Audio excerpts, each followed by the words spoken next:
Bonjour à tous et bienvenue pour cette nouvelle vidéo tutoriel. Aujourd'hui, je vais vous parler de colorimétrie, ces corrections et retouches d'images, qu'on appelle plus communément dans le jargon le grading.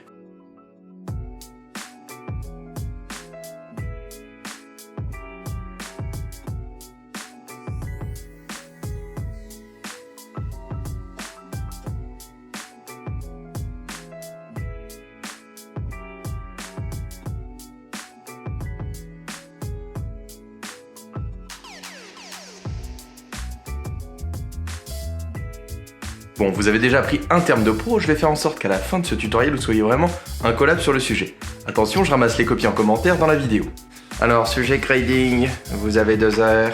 Alors, qu'est-ce que le grading et surtout pourquoi? Eh bien, c'est assez simple. Nous disposons aujourd'hui sur le marché de plusieurs caméras. Et d'ailleurs, nous en utilisons de plus en plus dans la plupart des créations et des vidéos que nous faisons. Drone, GoPro, DSLR, satellite russe. Ça a pour première conséquence que les couleurs que vous capturez avec une de vos caméras ne sont pas les mêmes que celles des autres caméras. D'ailleurs, la plupart des profils colorimétriques sont directement liés aux fabricants des caméras. L'idée, pour synchroniser tout ça, c'est d'utiliser un référentiel commun, de manière à ce que toutes les images utilisent à peu près le même profil colorimétrique. Sur internet et sur YouTube, on parle essentiellement du Rec 709, mais vous avez également le Rec 2020 qui est le nouveau standard HDR. Manière de procéder pour qu'une caméra passe de son profil colorimétrique à un profil Rec 709, c'est d'utiliser une table de conversion, ou plutôt ce qu'on appelle dans le jargon un LUT, Lookup Table. Ces tables sont en général toutes basées sur les profils colorimétriques log de vos caméras. Je vous invite à vous renseigner sur ces profils en fonction des modèles dont vous disposez. Un profil log, qu'est-ce que c'est? Bien, c'est tout simplement une manière non linéaire de capturer son image. Concrètement, votre caméra va se focaliser sur les détails au niveau des zones d'ombre,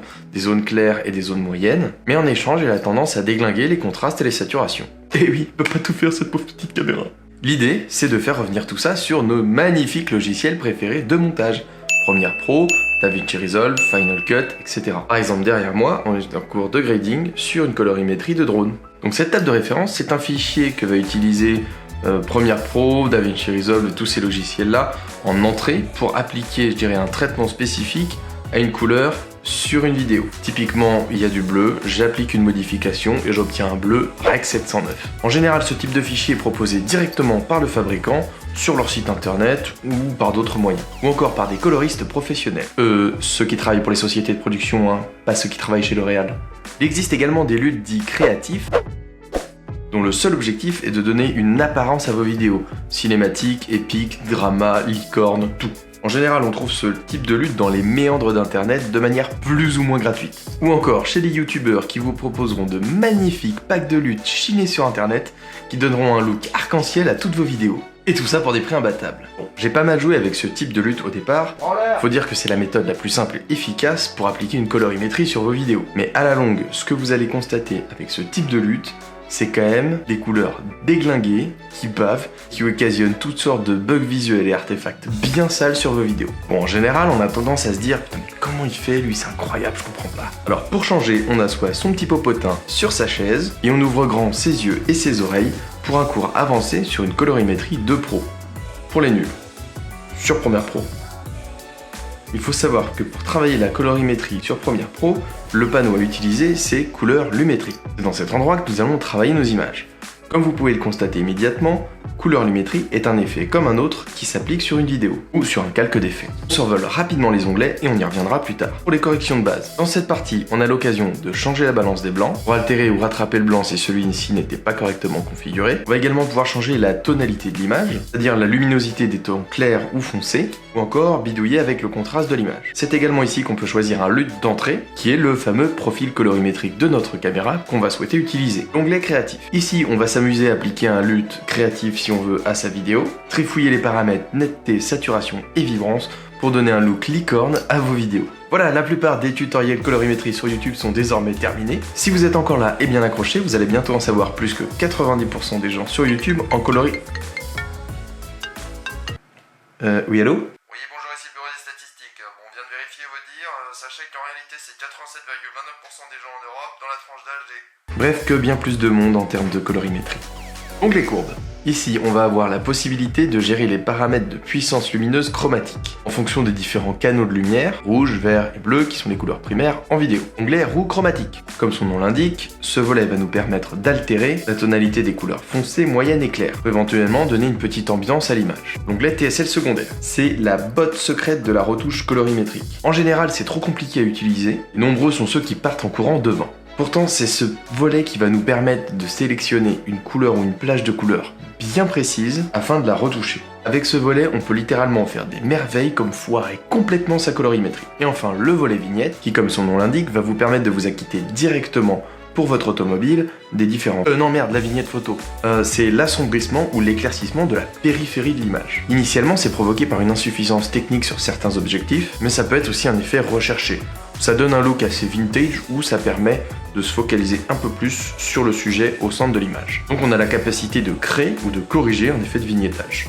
Ouah, ça y est, maintenant on a enfin fait le tour de tous ces onglets. Je vais déjà me faire un petit café avant d'attaquer le sujet, et je vous conseille d'en faire autant. Bon, pour commencer, je vous invite à identifier immédiatement dans le volet Options Effets que vous avez la possibilité de mettre plusieurs effets de couleur lumétrie. Tout simplement en faisant un copier-coller de l'effet, de manière à pouvoir modifier les différents paramètres de retouche par couche. C'est plus simple et mieux organisé d'une part, mais ça vous donne la capacité de jouer avec plus de paramètres d'autre part. Par exemple, un TSL secondaire, normalement vous ne pouvez en sélectionner qu'un. Et bien si vous utilisez plusieurs effets de couleur lumétrie, vous allez pouvoir en sélectionner plusieurs. Attention, l'ordre des calques a son importance. Le traitement de première se fait du premier au dernier effet. Donc le logiciel applique d'abord les retouches du premier effet, puis du second, puis du troisième, etc. Par contre, dans le panneau couleur lumétrie, vous n'accéderez qu'au dernier effet couleur lumétrie appliqué sur une vidéo. Donc l'idée, si vous souhaitez travailler avec ce panneau, c'est vous faites une première retouche, vous faites copier-coller, ça vous ouvre un nouvel onglet, vous pouvez faire vos retouches et ainsi de suite. Allez, attention, on est parti. Donc pour commencer, on va aller chercher un premier effet qui s'appelle courbe de luminance. Vous trouverez celui-ci dans les effets, et ça c'est la première petite astuce. Cet effet, qui au passage est obsolète, on le note, va permettre de modifier uniquement la courbe des luminances, sans toucher à la courbe rouge, vert, bleu, comme le fait la courbe lumétrie dans votre panel. Ça va vous permettre d'adoucir un petit peu vos images avant de commencer si jamais il y a besoin de retouches. Mais le tout sans altérer les informations de couleur. On va ensuite passer à notre premier effet de lumétrie. Je vais aller, grâce au TSL secondaire, venir modifier un bleu de ciel. Pourquoi je vais faire ça ? Parce que sur l'image en question que je suis en train de retoucher, elle a été filmée avec une exposition un petit peu trop élevée au niveau du ciel et sans aucun filtre ND. Ce qui fait que le ciel est à peine bleu et moi j'aimerais bien retoucher un petit peu tout ça. Petite parenthèse, pour ceux qui cherchent ce que c'est qu'un filtre ND, j'ai réalisé une vidéo sur le sujet et je vous mets le lien dans la description. Donc pour ça c'est assez simple, j'utilise l'outil pipette et je viens sélectionner la zone qui m'intéresse. S'il me manque un morceau, pas de souci, je peux venir sélectionner le complément en utilisant le petit pipette plus. Si vous êtes trompé ou qu'une zone est un peu baveuse, vous pouvez le désélectionner avec l'outil pipette moins. Donc une fois que votre zone est sélectionnée, il est hyper important de rajouter un peu de flou à votre sélection. Sinon, on aura l'impression que vous avez fait un espèce de collage en classe de maternelle et ça va vraiment pas le faire. En l'occurrence, c'est la cause numéro 1 qui fait que tout le monde foire son grading en utilisant le TSL secondaire. Donc rappelez-vous-en, s'il vous plaît. Donc moi ici, mon ciel est sélectionné. Je vais venir modifier grâce aux paramètres de température un petit peu l'image. J'aurais pu utiliser des roues chromatiques, mais la température c'est beaucoup plus simple. Alors attention toutefois à ne pas déraper sur votre curseur, peine de voir immédiatement des effets psychédéliques. Je vais le renommer pour l'identifier rapidement.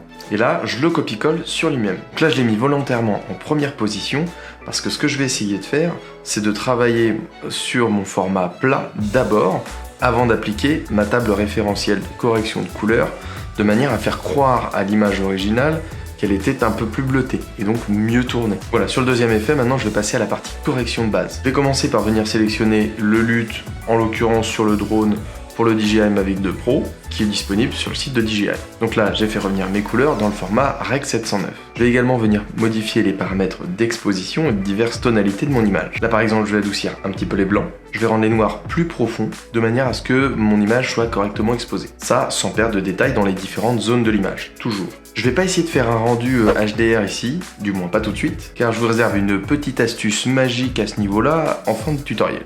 Donc là, l'idée, c'est juste d'avoir une exposition correcte. Je renomme mon petit effet pour indiquer que c'est le profil colorimétrique, et je passe à la couche suivante. Là, je vais donner un petit style à mon image, mais sans utiliser de LUT créatif. J'ai bien mangé ce midi et j'ai pas tellement envie de vomir des licornes tout de suite. Par exemple, ici, mon image, j'ai envie de l'ensoleiller à fond, ambiance plein été à la montagne. Pour cela, il y a une chose à faire, c'est booster les couleurs orangées. Il est où le orange sur mon image, là ? Et bien tout simplement dans les couleurs prédéfinies. Oui, effectivement, si vous ne pouvez pas sélectionner une couleur avec votre pipette, c'est pas pour autant qu'elle est absente de votre image. Vous pouvez l'utiliser avec des couleurs prédéfinies. C'est les petites bulles de couleurs au niveau de l'outil pipette qui vous permettent de sélectionner directement ces couleurs. Vous noterez que ce sont les couleurs primaires et secondaires vidéo. Vous activez le masque et vous cliquez dessus, ça vous permet de voir assez facilement la décomposition de votre vidéo en couleurs primaires et secondaires. Moi ici, toute la partie arborée est dans la plage des jaunes. Je vais donc les sélectionner, ajouter un petit peu de flou, très important, et je vais aller booster ça dans les orangés. Donc je vais aller modifier ça au niveau de la température de mon image. Je vais affiner au niveau des roues chromatiques sur les tons moyens ici, pour contrebalancer un petit peu les couleurs. Donc là au niveau des tons clairs, je vais aller appliquer la couleur complémentaire à ce que je viens de faire. Pour la trouver, c'est assez simple, c'est la couleur qui est à l'opposé au niveau de la roue chromatique. Donc ici, c'est littéralement du bleu ciel. Si vous avez déjà regardé des tutoriels colorimétrie, là on fait référence au teal and orange, qui est un procédé assez connu dans le milieu. On aura l'occasion d'en discuter plus prochainement dans une autre vidéo. Allez, un petit dernier pour la route, je refais une petite couche de lumétrie pour trifouiller la montagne en arrière-plan que j'ai envie de rendre un peu plus chaude. Et surtout de retravailler un peu l'exposition dessus. Je remets un effet de lumétrie et j'isole ici ma montagne au TSL secondaire. J'applique le même procédé que précédemment. J'ajoute du bleu ciel sur la couleur foncée et la couleur complémentaire orange sur les moyens et les clairs. J'ajuste un petit peu la luminosité pour être en harmonie avec mon image, et voilà, j'ai terminé. Alors attention, je vois déjà les petits malins qui se disent « Ouais, non mais c'est teal and orange, c'est pourri, moi j'ai un LUT pour ça ». Je vous parlais des effets licorne, des LUT que vous pouvez trouver sur internet tout à l'heure. Si j'applique le LUT teal and orange au niveau de ma vidéo là, ça donne ça. Pardon. Bon voilà, on a fini les retouches au niveau de ce plan-là, et on a désormais une image retouchée avec des couleurs vives, mais sans être trop saturées et des contrastes assez fins. Ouais mais l'effet HDR alors Et oui, je vous disais tout à l'heure que j'avais une petite astuce pour générer facilement un effet HDR sur vos vidéos. Rappelle le HDR pour High Dynamic Range, ou encore Plage Dynamique Élevée en bon français, c'est le fait d'avoir une image sur laquelle les tons foncés, les tons moyens et les tons clairs soient tous les trois correctement exposés sans perte d'information, et en donnant un maximum de détails. Donc pour générer cet effet sur notre vidéo, l'astuce ultime, vous allez dupliquer votre vidéo en glissant votre vidéo grâce à la touche Alt sur la vidéo supérieure. Là, vous retirez l'ensemble des effets de lumétrie et vous allez rajouter deux effets vidéo. Le premier, c'est inversé, et le deuxième, c'est le flou gaussien. Voilà, vous avez désormais une image moche. Félicitations. Bon, on va booster à mort le flou gaussien, de manière à ce qu'on ne visualise plus que sur votre vidéo des taches grises. Si on regarde bien, ces taches grises se situent au niveau des différentes zones sur votre image. Les moyens, les clairs et les foncés. Du coup, cette vidéo devient un référentiel parfait des tonalités de votre image. Ce qu'on va faire, c'est qu'on va dire à Premiere de se baser sur ce masque-là pour améliorer la première image. Pour cela, on va utiliser le mode fusion lumière vive. Oh, je déconne. Ce qu'il faut maintenant faire essentiellement, c'est de modifier la valeur d'opacité de votre vidéo, de manière à ne pas tout saturer non plus. Ce que vous cherchez ici, c'est créer un contraste plus intéressant entre les différentes zones. Voilà, on a fini pour cette première séquence. Vous comprendrez désormais pourquoi 90% des gens... Beaucoup de monde se contente d'appliquer un LUT créatif, ça va effectivement plus vite, mais pour un résultat bien moindre. Vite fait, mal fait. Bon, pour améliorer votre vitesse de rendement, je vous rappelle que vous pouvez enregistrer les différents paramètres de manière prédéfinie. Le boost des bleus, courbe de luminance, l'effet inversé, flou gaussien, etc. Je vous refais un exemple un peu différent avec un autre type d'image, que vous comprenez bien le principe et l'utilisation des TSL notamment. Ici j'ai donc appliqué ma courbe de luminance, mon profil colorimétrique, et tous les autres paramètres qui m'intéressent. Mais ce que je souhaite faire, c'est donner un aspect jungle à la végétation derrière l'image. J'ai donc boosté les couleurs vertes afin qu'elles paraissent presque fluo. Attention, c'est vraiment pas recommandé, on a rarement tendance à booster les couleurs comme ça, mais c'est vraiment pour illustrer le principe. Faute de lumière lors de la prise d'image, certaines couleurs ont malheureusement été effacées, ou assez mal enregistrées, comme par exemple les yeux. Donc ce que je vais faire, c'est que je vais venir les sélectionner grâce à mes couleurs TSL, et essayer d'améliorer un petit peu tout ça. Voilà, l'idée c'est de faire revenir un petit peu un teint bleuté là-dedans. Bon après, si vous voulez vous amuser, vous pouvez toujours donner un aspect démon de minuit, hein. Ça dépend ce que vous voulez faire quoi. On n'oublie pas le petit effet magique HDR et voilà, image retouchée. Voilà, vous êtes désormais incollable sur la retouche d'image, vous sortez vos outils informatiques et vous vous lancez dans la réalisation du prochain Spielberg. Vous avez 4 heures. Des questions ? Voilà, c'est tout pour aujourd'hui les amis. C'était une vidéo assez chargée. Si vous n'avez pas bien tout assimilé, c'est normal et ce n'est pas grave. Repassez-vous les différents moments de la vidéo afin de bien identifier tous les paramètres qu'on a pu appliquer ici. N'oubliez pas, la retouche, c'est comme tout, ça vient en pratiquant. N'hésitez pas à en faire souvent pour devenir de plus en plus à l'aise avec ça. N'hésitez pas à me dire ce que vous en avez pensé ou me poser vos questions dans les commentaires de la vidéo. N'oubliez pas de partager, de liker cette vidéo ou de vous abonner à la chaîne pour augmenter mon capital célébrité. Bon, moi je vous laisse, j'ai un grading à faire sur une crotte de licorne, donc je vous dis à très bientôt pour une prochaine vidéo.